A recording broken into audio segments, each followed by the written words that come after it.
start with let's go with the one that has what was supposed to be the best team in baseball going into this season, and a team that I'm not sure many people had making the playoffs. That being the Los Angeles Dodgers and the Cincinnati Reds.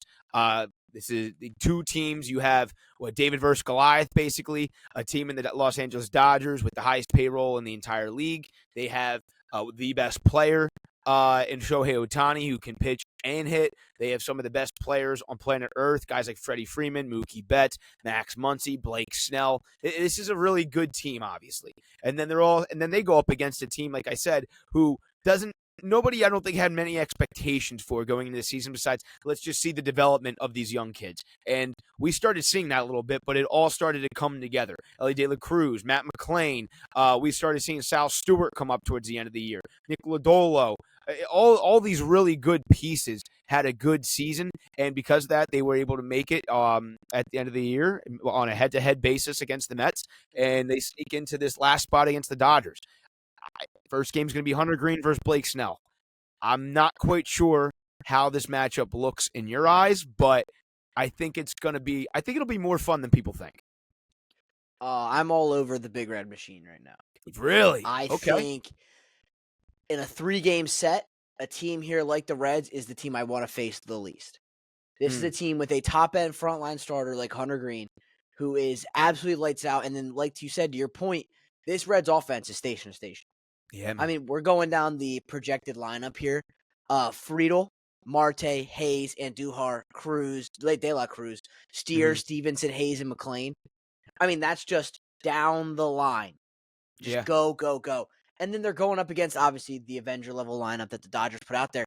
But is the 1-2-3 pitching lineup here for the Dodgers of Snell, Yamamoto, and then Ohtani for Game 3 really that much better than the projection pitchers of Green, Abbott, and then Singer? Yeah, dude, so I don't even know, and that's the other thing, too. Do they go has it been said that Singer, if there's a Game 3, that Singer will pitch Game 3? Because he just pitched last night. I know, and I don't know if it's going to be Singer. I think maybe he's, first arm out. Right. If someone gets in trouble. I don't know. Who do I even think? Who could be Well, I guess it would be Lodolo. He had a hell of a year, I would assume. It could be. I'm just afraid of going Singer. I mean, you could go Singer off Lodolo. Mm-hmm. Right. Yeah, that's true. Because Singer can come out of the bullpen. He's done it before. And especially on short rest, I think they would go that route if it came down to it. You never really like to see back-to-back lefties, but they're not the only team that might end up doing that. We know a team that's definitely doing that, who we'll talk about a little later. But it's one of those things. But I feel like, Chip, that all goes away. Excuse me, in the playoffs. It doesn't matter if you're a righty or lefty. It's a matter of how well you pitch. That's what I think. Yeah, that's what I think. It's best on best. And am I crazy to say I think the Reds could win this bitch in 2? Dude, it's baseball and it's the playoffs. In a 3-game series, anything could happen. You're not wrong for saying that whatsoever. And I'll go deeper into why that's possible. Blake Snell, even though hasn't been very healthy, he's been solid. But because of that, rewinding again, going back to what I just had said, he hasn't really pitched that much this season.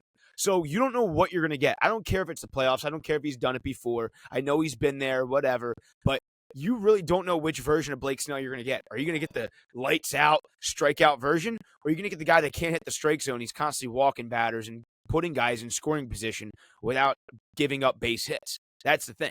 I don't even think it's going to be a matter of the worry of Blake Snell giving up hits. I think it's more of a worry of, is he going to walk guys or not? That's what I would be concerned of if I'm Dave Roberts and the Dodgers. And so I was talking to a couple guys at work about this earlier too. And it's, what happens if the Reds punch him in the mouth first?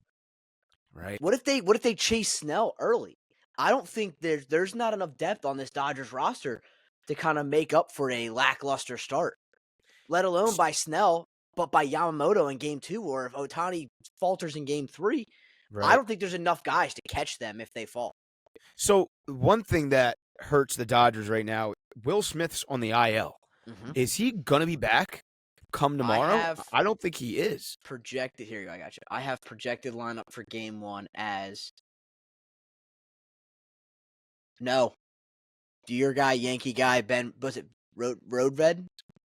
Oh, Ben. Well, I guess it'd probably be Dalton Rushing over him, but because I think he's hurt too. Dalton Rushing's hurt too. What the I heck? thought he was I thought he missed time. He might be back actually. Is he back? I thought I saw earlier Oh he's on yeah, the no, active roster. he played but, against the Mariners, so I don't know. okay, got you. Yeah, no, yeah. So either way, you don't have your number one catcher behind the plate, and defensive wise, it's not going to hurt them because both Rortvedt and Rushing are decent catchers behind the plate. Honestly, they're both above average. They're very good defensively, to be quite honest with you. But you lose the bat in Will Smith. The contact, the power, the clutch, the slugging, that's what you miss there. Then that hurts. You have I think both guys in Rortvedt and Rushing have never been in the playoffs before. So that's not great. Did he not play with you guys in the playoffs? No. We got rid of him, I think, before he even saw a playoff game. I'm pretty sure, at least. I could be wrong, but no, you're trying to look it up. I don't think so. No, I don't think he was there with us in the playoffs. Both guys have not Dalton Rushing hit 205, 209, 102. Ben Rover or whatever it's is batting 152. They're not known for their bats. They're there. This is for the defense. Oh, postseason cumulative, none. Yeah. So I mean, this is but then he's protected by 8 other bats in the lineup that are postseason driven. So it's we can call out the one hole they have in this lineup. It's just the one thing the Dodgers really have, right? Ohtani already won a World Series. Mm-hmm. Betts has won a couple. Freeman's won a pair. Muncy's just a winner. They're all winners. Tommy Edman with he won NLCS MVP last year. Yep. NLDS MVP, one of the two, maybe both. I don't. All of me is saying Reds, and I don't know if that's me being optimistic or it's me being a Dodger hater. So when I look at both sides and I'm coming to my own decision, I do think the Dodgers win. I don't think they sweep them. I think this goes to 3 games. I think what happens is the Dodgers win game 2. I think the Reds will come out and kind of punch them in the face and be like, oh crap. And that's when the Dodgers are like, all right, let's turn up. Then you have Yamamoto come in for game 2. He's been pretty much lights out all year. He'll find his form, and then they'll come back with a win. Then you have Ohtani going up against whoever, whether it be Singer or Lodolo in game 3 for the Reds. And I think it's closer than what the score might say, but I'm going to go Dodgers in 3 just because I think that these guys find a way to get back to the World Series form in games 2 and 3, and they're like, yo, let's figure this out. I just, again, there's no right or wrong answer. We don't know what it's going to be at the end of the day. Yeah. It's a prediction. I really think it's Reds in 2, dude. Really? Okay. I want that to happen. I'm with you. Andrew Abbott's that good. I agree. He was one of the best pitchers in baseball. So what I look at, right, because starters are so wishy-washy, I feel like in the playoffs, if you're not a dominant one, you're really more or less looking at the guy that's coming out next. Yeah. Right? And do I really like the idea of Chase Burns coming in after Abbott in game 2 versus Sasaki coming out of the pen in game 2, relieving Yamamoto? Mm-hmm. I would prefer to have Chase Burns. I think I would take Chase Burns. Or is it Emmett Sheehan? Who do you trust more, Sasaki or Sheehan?